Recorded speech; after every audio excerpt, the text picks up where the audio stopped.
Opium Western Radio. Welcome, friends. This is the start of Opium Western Radio. I'm Kimberly Henrie, hanging out with Dane Mulligan and Steve. Steve, I'm going to butcher your last name, so you tell me. Froese. Froese. Steve Froese. How do you get Froese at a F-R-O-E-S-E? Is it Froese that pays kind of thing? It's a German name. I just call him Froese. It's originally... Like he's Italian. It's originally... Which he hates when I do Froese. that. That's why I enjoy saying it. Well, it's Froese. like Henry, which is That's an right. I-E. It could be Henri. Exactly. Henri. I go Yes, by Henri. Froese, but We need to I'll come up with a answer... name for But him. it sounds like a Z. But I will answer pretty much anything. My friends, you can tell this is going to be a fun ride. Froese. And not with us today, but is part of Opium Western is... What? We couldn't have staged that better. Bryan Lawson. Lawson. Okay. Brian Lawman Lawson. Hi, Brian, wherever we are. Yeah. So, You're Thanks Dane, for being here. Steve, and Bryan make up the band Opium Western, and this is Opium Western Radio. And my friends, fasten your seatbelts, hold on to the saddle, whatever it is you're riding, I like buckle that. yourself Very in. evocative. Wild ride. Saddles Keep your and hands wild inside the car at all times. You guys, we're sitting just south of Branson, Missouri, so that's kind of where you mostly hang out, yes? Yep. Yeah, plays Branson, yes. venues around Branson. Big show town. Sometimes Lots going on. Eureka Springs, Springs. in Arkansas. Yep. This is Moark, right? Yep. Moark. Yep. We're right on the state line. Right. So a little bit of feats in both worlds Right. situation, right? Mhm. I What- would say so. What do you love best about local performances? It's like when you work in a resort town. I may start off this little portion. It's like there's a conveyor belt, and they are bringing people in all the time, and you don't have to go anywhere except get on stage and play. You're not like driving all over Kingdom Come, venue to venue, stage to stage. They're just rolling them in on a conveyor belt, except not right now because the economy's all messed up. But it was that way in Lake Tahoe. It's just, you get to meet people from all over the country and sometimes all over the world, and it takes all the travel work out of it, and it's just great. It's a blast because people are here to have fun. Yeah. I think that the whole "it's dead" thing is really going to change, because during the day I work at Rhodes Price Chopper Chipper. Price Chipper Price Chopper, and I really can see the changes.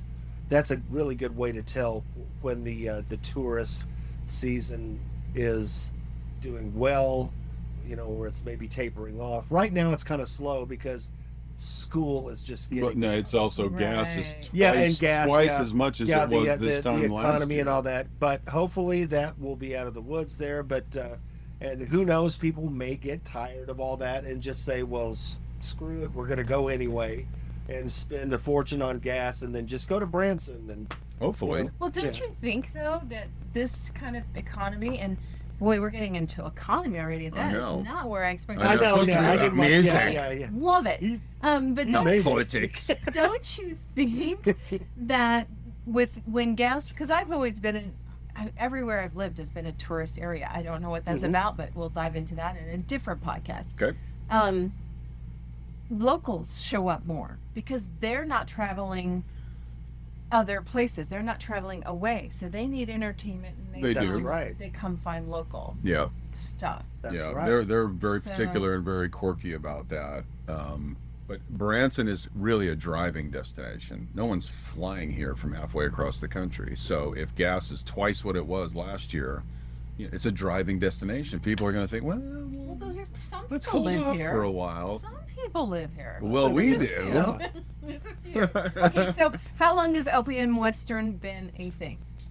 Oh boy, that's a double answer to that question, because with playing with Steve, you and I started, I think, in 2017, yeah. thereabouts. So you caused COVID. Yep, your bloody fault. And then I That started. was our fault. Yeah. I started Sorry, that guys. on the heels of a band called Desert Saints in Phoenix, Scottsdale, and then I it was all my music, so I wanted to finish this record or at least do it right. So I called it Opium Western. And then when I began playing as a band, I called it Opium Western. And it's just. And that is the most provocative title. Oh, yeah. Because every time somebody says, "What's the name of your band?" I go, "Opium Western." We get some sort of reaction. Junkies United. We get some sort of reaction. Sometimes we get this, and we go, Opium West, and then others are like, I love that name. And then the I love that names are usually, the younger people. I think if you think too hard about it, it's not what you think it is. Oh, no, yeah, but exactly. if you just let the Opium Western vision just roll around. Yeah, it's got a ring to it. It's got a ring to it, kind of like the Doobie Brothers. I can imagine, what people's work, the Doobie Brothers. It's much more. Well, we can't imagine them being, alive now than it was like 10 years ago. It was it like, gets people to ask what know. that means and why we. Well, it's more acceptable now. What does it mean and why? Yeah. It just for me, where I came up with the name, it describes a genre of westerns that a lot of us love, that are a lot more like grittier and true to life, quote unquote. They're all movies, so they're going to be dramatized over the top. But it's just, you go to Tombstone, and everywhere if you've ever been there, there's empty bottles of laudanum all over the place. You're talking Tombstone, Arizona. Yeah, and it's that's mentioned in movies like the movie Tombstone and Wyatt Earp, and it's the way they kind of reinterpreted westerns to be a bit more, I guess, graphic and true to the story. So it's a nostalgic, gritty. Yeah, because once upon a time they called them spaghetti westerns. Right. And it's just another applicable name or application of the name for westerns. I just went down a rabbit hole, I kid you not, maybe 48 hours ago, about why spaghetti westerns are called spaghetti westerns. Because they were made in Italy. Crazy. And they had pasta all over the place. Yeah. Well, Kept getting in the holsters. With the guns. It's like, I'm going to kill you right now, but I always thought that it was brought to you by Chef Boyardee. Sorry. Oh, that's hilarious. Oh my goodness. Okay. So that's when I was a kid. So it's a vibe. Opium Western is a vibe. It is not literal. It is a vibe. It's just a vibe. It's a nostalgic vibe based on that whole era and the whole place. Yeah, because there's so much more to the history of the story than has been, featured in movies over the years. I guess you can tell I'm a big movie fan. So are you. Yeah. I love movies. So what's your favorite two-step song that you play? Two-step? Oh my. This Brooks and Dunn song called. Okay, we actually do a Dwight Yoakam tune. Oh yes. But it's not a two-stepper. Yeah. It's not really, but not the way we have it arranged. Yeah. Angel Flying Too Close. Yeah. And, my point is, you're not really a Western band. Correct. No. In the traditional sense. No. But it's like Western garb or Western attire. Yeah. Mm-hmm. I just love the movie Tombstone. It was a rock and roll Western. It's another way of describing it. Rock and roll Western. It was just a lot more just over the top, picturesque, Technicolor, just a rock and roll Western, It was probably, I think we got it. Yeah. Okay. I think we got it. We believe you. Thank you. And that's kind of what the music was about. Was taking rock and roll and doing something, different, I guess. So you are really more of a rock genre, and I've heard classic rock kind of thrown in there. Yeah. And you're creating your own, you're writing and producing your own music now, and that's more of a classic. Truly, yeah, and it's got to have a blues element to it. Blues, yeah. Yeah, absolutely, got to have a blues element. Okay. There's that feeling you get when you hear the piano playing in the background and it's out of tune, in these old westerns. It's that kind of vibe where it's haunting, it's a little off key, but there's a melody there, and it's alluring. Almost in kind of a scary way. It's that whole mystique of that piano player in the corner playing, in this out of tune piano, and There weren't a whole lot of. It was very spooky stuff, but it was a whole cool. lot of piano tuners. I mean, that wasn't. No, you that could. wasn't a big business. Wasn't a big No, business back They then, tended to get shot. That's right. Actually, which is regrettable because That you was bring a him out, luxury. from So there was always an Cincinnati. opportunity. That's right, yeah. Comes out tuning a piano and he's where's the piano to? Not very He's marketable dead. skill, yeah. Actually, he Yeah. didn't make it. So, Steve, your percussion, drums. Yeah. What's your background? How did you come to this place in time where you are now playing drums for Opium? From Dallas, the Dallas area.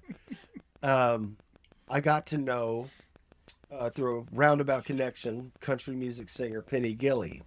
She is cousin to Mickey Gilley. Okay. Yeah. Awesome. And we got to be friends, and I toured with her late 1990s, probably 1999, something like that. Mm-hmm. And then for a couple of years after that, she does casino tours, and she's got her own show on RFD Theater, and it goes all over the United States. And when I came here, I was on her shows, RFD. Okay.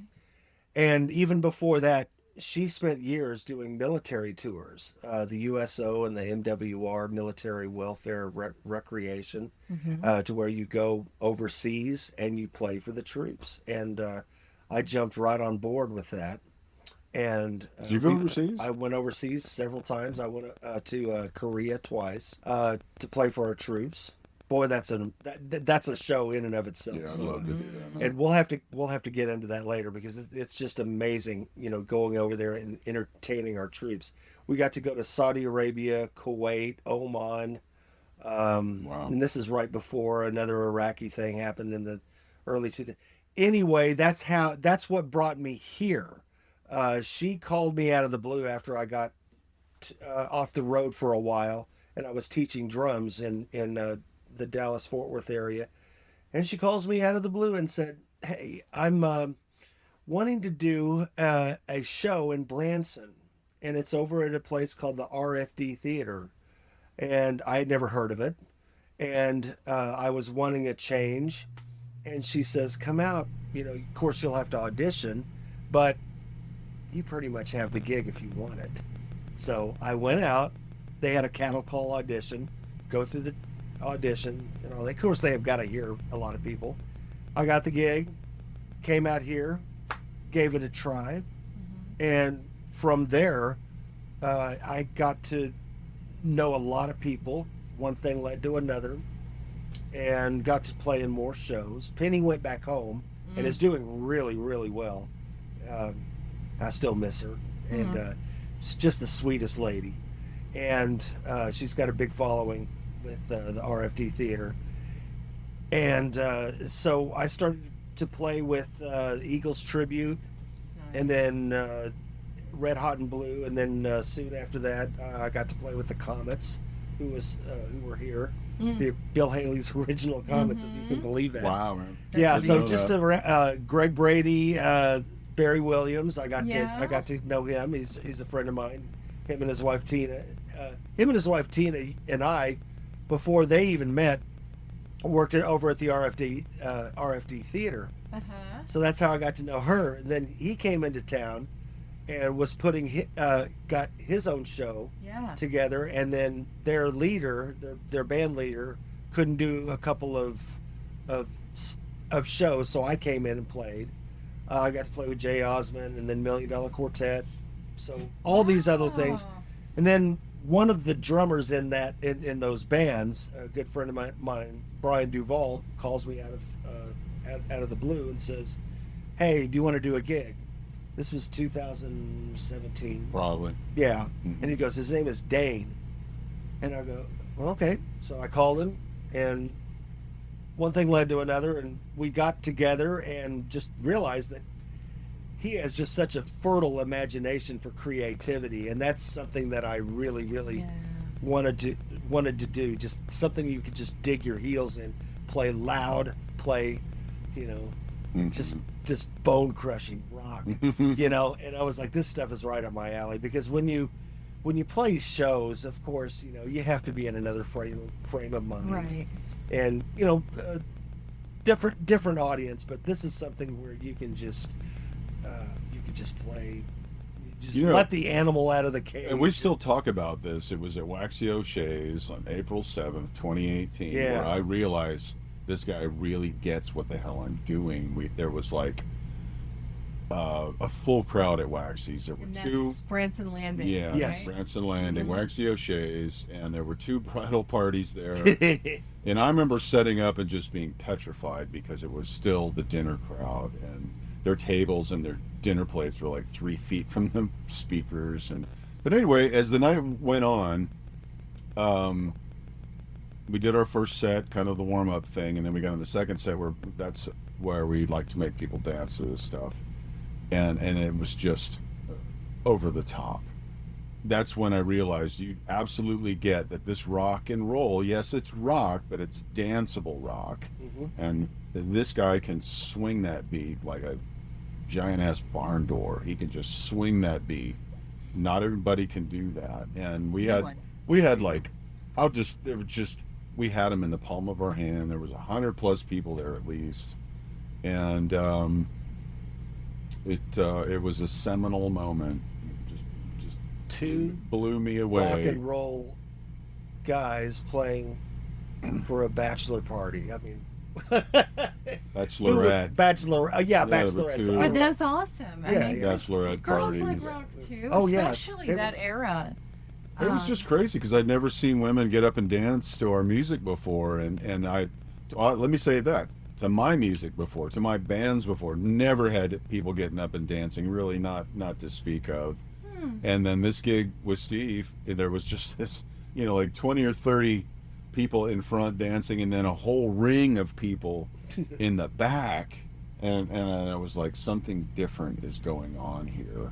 And then we started playing Sex on Fire, Kings of Leon, which is a younger song. Just going into the chorus,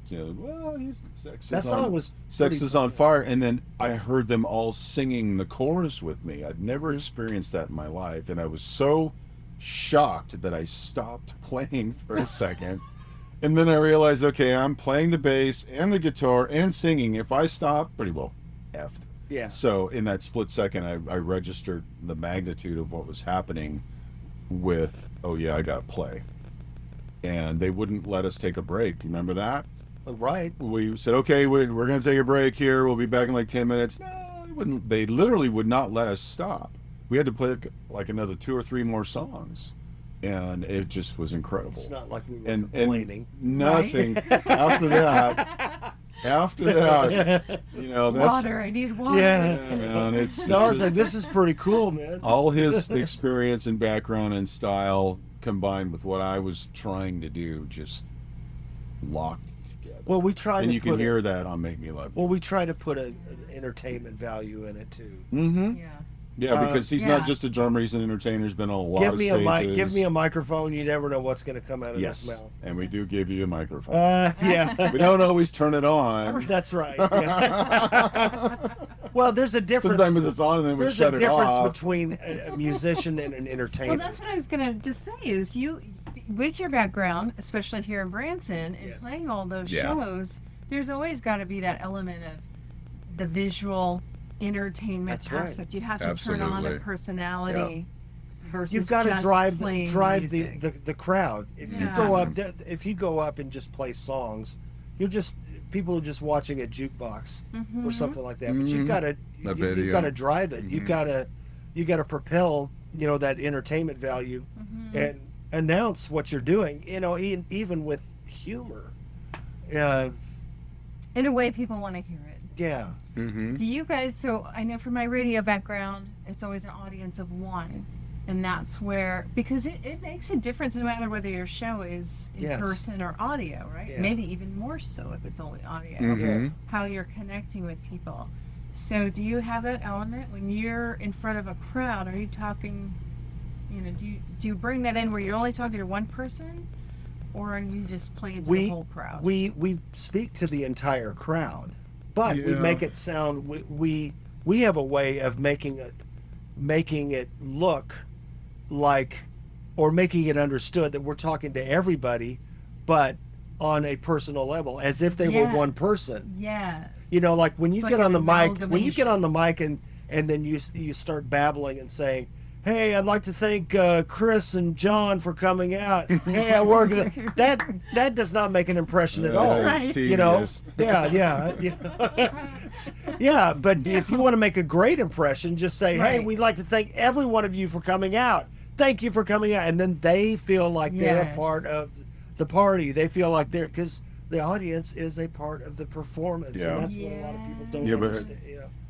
The That's other thing also that, the difference, you know, in being an entertainer and being a musician. Your The thing that I relationship noticed isn't with about each you- one, it's with everybody. Yeah, I mean, somebody it's not has with got everybody, to. it's with each Somebody one. has got Yeah. to speak to the audience, and there are people that have a knack for it. I didn't always have a knack for it, but I was encouraged by a friend of mine in another band. We were in a band called Quasi and the Motos back when I was I love it. in my we were so good. And Never Mark saw that Stone. coming. Hunchbacks. Yeah.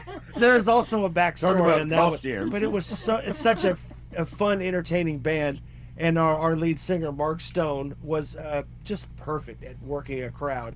He was a great blues singer. He was a great harmonica player, and he played percussion. He had the best way of letting everybody know that we appreciated them and they were a part of the party. And I learned a lot, and I didn't speak much on the mic, you know, I sang back up and all that, but I was thinking to myself, this guy is so great doing that. I wish I could do that, but I'll never be able to do that. But Guess again. you know, like over time, I found myself in positions to where somebody had to do that, or Yeah. you're going to be up there and you're going to feel like your pants are down and people are laughing at you going if nobody takes control of that. Right, exactly. And and it wasn't with you, it was with somebody else. Great musicians, about 3 or 4 of them and all that. And so I have a microphone, and then we're in between the songs, and the crowd is kind of looking at us, and nobody is looking at, is saying anything in the microphone. So I just said, well, I can't have this. I'm not going to sit up here and, you know, look like a bump on a log. So it was I necessity. grabbed, somebody had to do it. Mhm. And I grabbed and I said something, and I got a reaction out of the, you know, like a voice or something like that, or something smart alecky. And That's then, why the duo aspect of what I do worked with you. Yeah. It was the first time I could ever pull away from the mic and step back and just kind of enjoy playing. And it's fun doing while you that. were up Yeah. front. You were the first time I ever put a drummer up front with me. yeah. And I knew as I kind of could catch my breath and back away from the mic a little bit and wander Yeah. off and I'm move around, That that is you were still interesting. going to hold the stage. I didn't have to, I knew you were Yeah. going to do that. I couldn't stop It's you. fun doing I that. wanted Yeah, to, yeah. but But yeah, But that's a great dynamic, just having watched you guys perform. yeah. And I didn't think of it till just now, Dane, Mhm. that most band settings there is a lead, and Yep. that is the And it's person all that's you're looking at. interacting with the crowd, Mhm. that's doing all the Yeah. things. Yeah. And with the two of you, you play off Mhm. of each other Mhm. brilliantly. Thank you.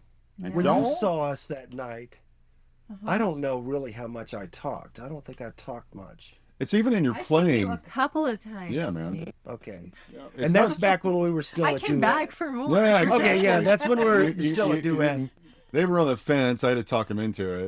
They come back. Yeah. for more. But like, I I might as know. well say this right now. Are you But playing with I that Steve I guy might as again? well say I might as well just kind of blurt this out here. But I'm a big Kiss fan. Yay. Yeah, I love Kiss. From the time I saw him on the Paul Lynde Here we Halloween go. show, 1976, and I was quite young. Did you say Paul Lynde?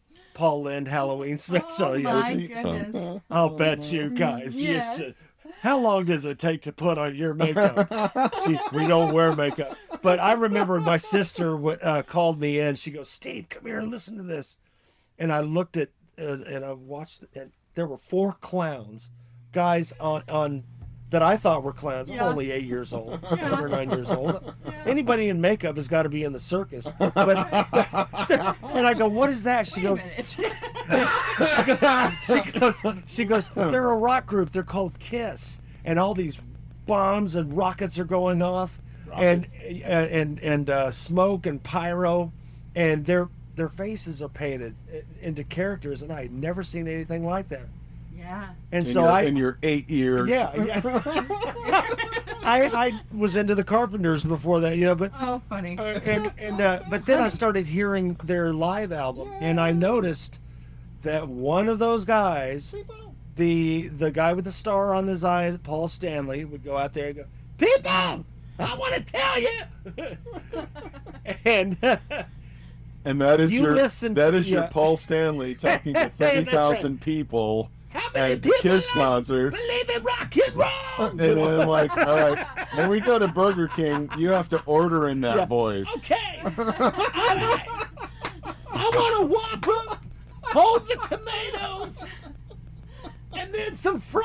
I can't wait to see TV Instead of onion rings. makeup. And a Oh, this is like a running joke now. This is Oh, we hilarious. actually call him Steve Stanley. Steve Stanley, yeah. Oh, that's But funny. the point that I Puts was a going lot- for, that What I was was your aiming point? at, is that Where's this Paul, going? actually, I've read his book. It's an interesting book. He starts out as a shy kid, and he got into a position to where he had to take control of that audience, and he felt at home doing that because somebody had to do it. Right. The other guys did not want to talk to the audience. They have Right. personalities in their own way, but he just found a knack for it, and I learned it from Paul, and I learned it from Mark Stone from Quasi and the Motos and all that, and I was like, I think I can actually do this. Yeah. You have to stay away from politics. You have to Yes. watch your language. You have to not tell anything or mention anything that's going to be controversial or something like that. You don't want that. Right. You You need to know your audience, right? Exactly. Yeah. I mean, big bands like Guns N' Roses and stuff like that. I mean, like that's them. That's them. But we do us. Brilliantly. We're still all about the music. Yeah. We're still all about the music, but you have the chops to back it up. Yeah. This wonderful shtick where we have a blast and get silly like that. I mean, if we were hacks, we'd obviously just be compensating for lack of ability. But it'll that's go not, over to people's heads. It's actually just the frosting on the cake. It's just an extra level of enjoyment that we get with the music. Yeah. We get to just shoot the shit and have fun with the crowd. I want to circle back to something we've danced around a couple of times. We talked about the drums. Yeah. Right? Dane, you started out in this group, or even solo, playing guitar and bass simultaneous. Yes. Okay, tell us about that, how that happened, and how do you do that? That was an obsession with just seeing if it would work, really. And I saw what Jack White was doing in the White Stripes. I thought that was amazing, but I wanted to take that and do a lot more. And I guess I just wanted to see if it would work. Really, I just wanted to see how far I could take the concept. And in this day and age, you don't make a lot of money in cover bands, or at least not initially anyway. So you're splitting it between two people instead of one. I don't know. To make it How did back to I the honestly, economy again. there so much has been done in music, especially rock and roll. It's all been flippin' done, and I have always been fascinated with the bass guitar as much, if not a little bit more so, than guitar itself.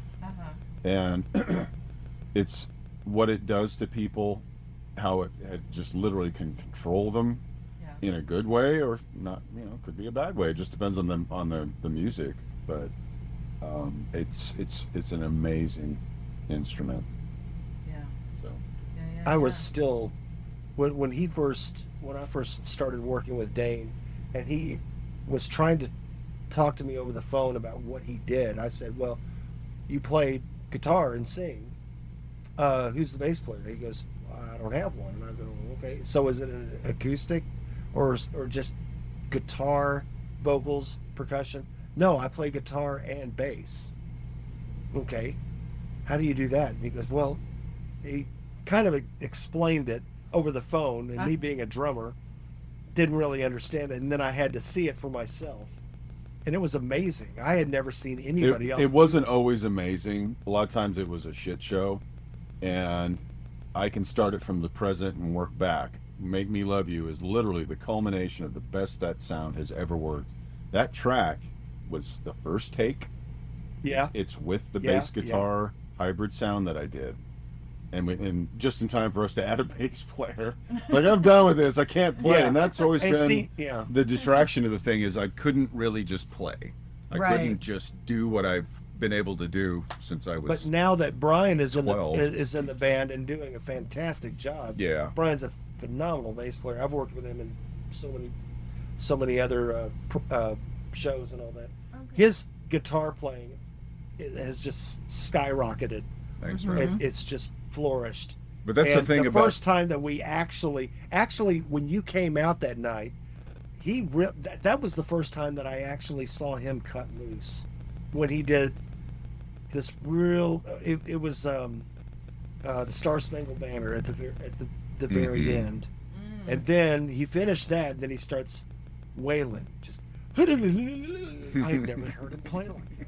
I forgot I could now. Yeah. Oh, nice. It's And now So he does you're- that every night because we got Bryan handling the bass chores. Right. And so that takes a big weight off of Dane's shoulders so that now he can shine. He Yeah. can really shine on guitar. the thing is, you're a dance rock drummer amongst other Yeah.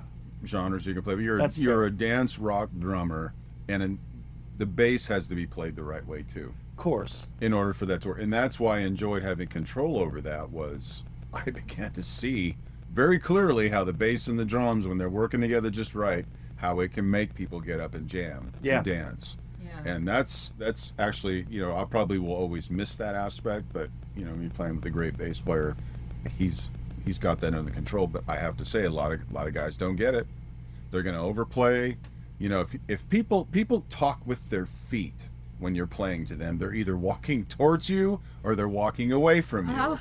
There's Yeah. no in between. Yeah. And it's like, bring them running.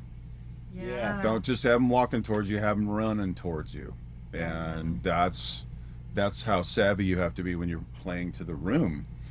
Not just one person. You Yeah. have to see that people are drawn to what's happening. Yeah. Mm-hmm. Comes right back to what, They're play for either- everybody. They're either drawn or they're not. Interesting. Yeah. Yeah, interesting. Okay. So I want to let people know what they can expect, because we're not going to always just sit here and talk about you guys, although you're awesome. But And you, Kimberly. thank you. You're wonderful yourself. But I know you guys have so much more you want to share, and hopefully we'll meet Bryan at some point as well. But can we talk about what this podcast is going to look like in future episodes? Hopefully there'll be enough going on that we'll have band and music stuff to talk about, and we can share the moments that we have in the studio, because honestly there's things that happen that they got to be shared. Watching Chris O'Mardian work, He's the engineer, producer. Yes. and his dad's Michael O'Mardian from Mhm. Steely Dan. I mean, the guy's been steeped in music from birth, and it's just amazing to watch him work. And we're so blessed to be working with this guy on top of this amazing recording studio, Mansion Studios. It's like the best So, anywhere.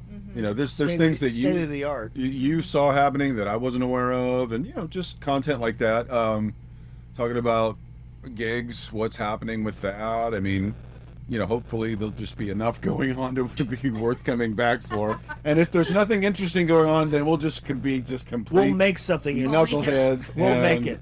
Have a glass of wine and just There you go. it'll be like Club Random with There's Bill a Maher. stage, we will get on it. If there's not, we will make one. Yes, pretty much. Yeah. Nice. Yeah, Nice. That's That right. will be And a see, lot of fun. when we go out, like me, Dane, and we're having coffee or like after the gig or something like that, it's like the entertainment does not turn off. It doesn't. We're always, even if there's nobody around, Yeah. we're always laughing at something, and we're always Our text messages. usually texting. get Yeah, pretty we're always ridiculous. joking around with something, and people look at us. The people that are there just kind of look at us and go, "Oh, Yeah. they're musicians." Yeah, man. And I gotta say, maybe we'll do Oh it. yeah, we'll do it excuse from, them. They're musicians. Yeah.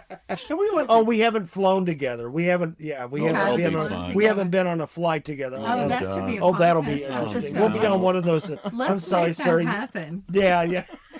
We'll just book a random throw flight. Exactly. They'll We're not probably- going to a gig or anything. We'll I'll just bring book the my- flight just to get on there. They'll probably I'll bring throw a us off. recorder. Yeah. Let's record this, Josh. That's awesome. Okay, so that's fun. So a lot of hilarity is what it sounds I like. think Oh, yeah. so. And some, yeah. behind the scenes music. I want to ask you, will you take questions from the crowd? Can I bring you Absolutely. I some like that questions? idea. Absolutely. Yes. So Screened, of course. Screen. No topic is off limits. Yeah. I'll screen the questions. Or maybe I won't. I don't know. We'll see. But yes, if you have the questions, Kimberly. if you have a question, pop it in the chat. I don't know quite how to answer this question, but I'll try. And then Piss off. if somebody That's my answer. wants to be part of that, everybody that you're playing to, where will they find out where you're playing? OpiumWestern.com.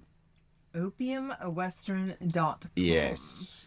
Okay. And so that's where all the dates and places and locations will Yes. be. Yes. You have more music coming down the pipe. So Make Me Love You. Let's talk about that more with more clarity. Mm-hmm. That's out there in the world. Yep. That's produced. That's an original music. Mm-hmm. And He wrote this. written Yeah. On the by bass. Dane Derek Mulligan. Smalls.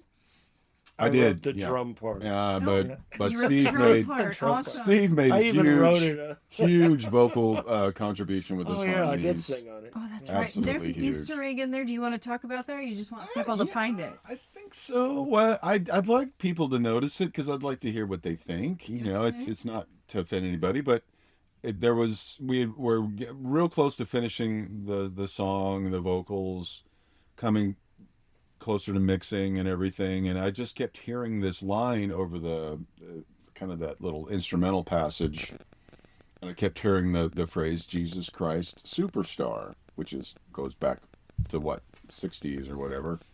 I was 5, but I just kept hearing that phrase, and I just thought, I'm going to do what some people have done in the studio. They heard a line, they tracked it without judging it, just let it come through.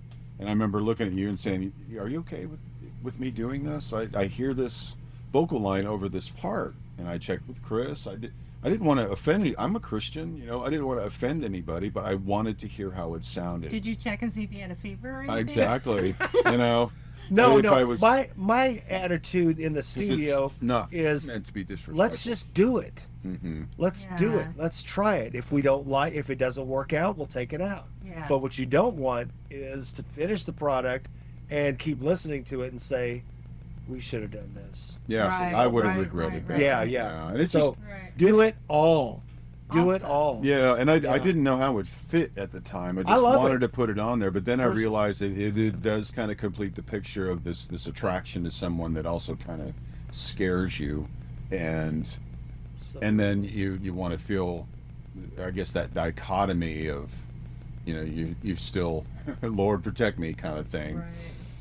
But it still artistically worked, I guess. And then that My Soul for You thing, that was just the caboose on the train for that part. And it just, I think it makes it a more interesting song, and honestly.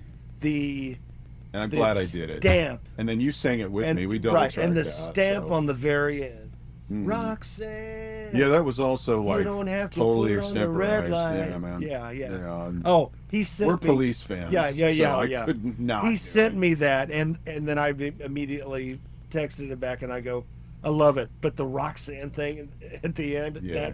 that stays in there Yeah. because Oh, I don't think that he wanted fun. to keep it in there, Mhm. but Oh. I said keep it in there. Yeah.